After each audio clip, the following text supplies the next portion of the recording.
Hi மாலை வணக்கம் friends. எங்கள் வீட்டை பற்றி தான் இன்றைக்கி வீடியோஸ் எடுத்து போடுற போகிறேன் பாருங்கள். இந்த கிரைண்டர் எடுத்தது 25 வருஷத்துக்கு மேலே ஆகுது. எங்கள் அம்மா வீட்டில் சீதனமாக தந்தது. நான் பத்திரமா வச்சுருக்கேன். எங்கள் அம்மா வீட்டில் ஓடி இப்போது எனக்கு கல்யாணம் ஆகி 16 வருஷம் ஆகுது. இன்னும் ஓடிட்டுருக்கு. அந்த மெயின்டைன் பண்ணுறதை பொறுத்து தான் இருக்குது. நல்லபடியாக போய்கிட்டு இருக்குது. ஒன்றும் ஒரு ஃபால்ட் இல்லாமல் அப்பப்போ ஏதாவது கல் எதுவும் தேய்மானம் அந்த மாதிரி வரும். அதை எல்லாத்தையும் சரி பண்ணி வச்சுருக்கோம். எல்லாமே பழமை தான் எங்களுக்கு.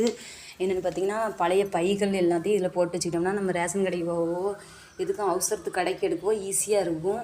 மற்றபடி என்னென்னா, ஸ்கூல் லீவ் இன்றைக்கி பார்த்திங்கன்னா 3 நாள் லீவ். எங்கள் ஊரில் திருநெல்வேலியில் தேரோட்டம், அதனால் லீவ் விட்ருக்காங்க பசங்களுக்கு.